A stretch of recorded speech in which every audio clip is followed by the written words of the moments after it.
اگر ایک مسلمان جماعت سے رہ جائے اور گھر میں اکیلا فرض نماز پڑھے تو اسے تکبیر کہنی چاہیے یا نہیں؟ بہت عمدہ سوال ہے۔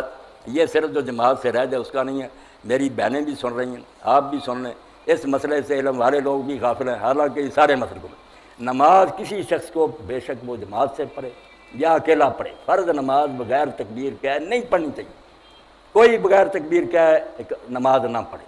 ایسے تابعین بھی ہیں جو فتویٰ دیتے تھے اگر آپ لوگوں نے اقامت نہیں کی اور نماز پڑھ لی، نماز ہی نہیں ہوئی، دوبارہ پڑھیں۔ اقامت ضرور کرنی ہے، اور اذان بھی اگر کہہ دیں تو بہت اچھی بات، اونچی آواز سے کہنے کی ضرورت نہیں، اذان کے کلمے کہہ لیں، دعا کر لیں، بعد میں اقامت کہیں۔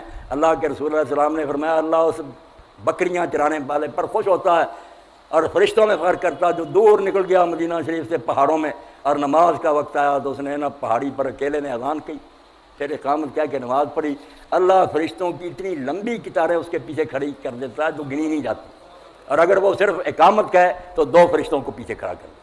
اب ام المومنین عائشہ صدیقہ رضی اللہ عنہا کا پڑھیں، وہ فرماتی ہے ہم عورتیں بھی اذان کہتی تھیں، ہم عورتیں بھی تکبیر کہہ کے نماز پڑھتی، مگر یہ سنت مٹ گئی۔ بڑے بڑے عالموں سے جب میں نے ذکر کیا حیران ہوئے، میں نے کہا نکالو فقہ کی کتابیں، وہاں نہیں لکھا کہ ایک آدمی تنہا بھی نماز پڑھے تو اقامت کیا کر پڑھے۔ آپ بھی حیران ہوئے کہ گم ہو گیا یہ مسئلہ۔ تو ہر شخص جو ہے نا اگر جماعت ملے تو ایک کی تکبیر ہی سب کے لیے کافی ہے، اگر رہ گیا بدقسمتی سے آپ اقامت پوری کہیں، انشاءاللہ 2 فرشتے تو پیچھے کھڑے ہو جائیں گے۔ جی خوش رکھے اللہ پاک۔ اکیلا فرض نماز پڑھے تو اسے تکبیر کہنی چاہیے یا نہیں؟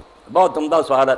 یہ صرف جو جماعت سے رہ جائے اس کا نہیں ہے، میری بہنیں بھی سن رہی ہیں، آپ بھی سن لیں، اس مسئلے سے علم والے لوگ بھی غافل ہیں، حالانکہ یہ سارے مسئلوں میں نماز کسی شخص کو بے شک وہ جماعت سے پڑھے یا اکیلا پڑھے، فرض نماز بغیر تکبیر کہے نہیں پڑھنی چاہیے۔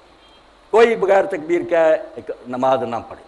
ایسے تابعین بھی ہیں جو فتویٰ دیتے تھے اگر آپ لوگوں نے اقامت نہیں کی اور نماز پڑھ لی، نماز ہی نہیں ہوئی، دوبارہ پڑھیں۔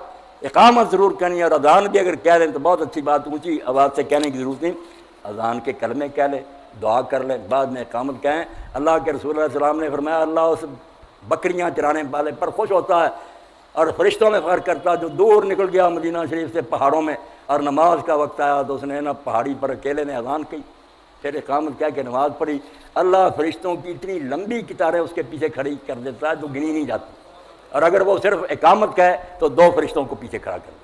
اب ام المومنین عائشہ صدیقہ رضی اللہ عنہا کا پڑھیں، وہ فرماتی ہے ہم عورتیں بھی اذان کہتی تھیں، ہم عورتیں بھی تکبیر کہہ کے نماز پڑھتی، مگر یہ سنت مٹ گئی۔ بڑے بڑے عالموں سے جب میں نے ذکر کیا حیران ہوئے، میں نے کہا نکالو فقہ کی کتابیں، وہاں نہیں لکھا کہ ایک آدمی تنہا بھی نماز پڑھے تو اقامت کیا کر پڑھے۔ آپ بھی حیران ہوئے کہ گم ہو گیا یہ مسئلہ۔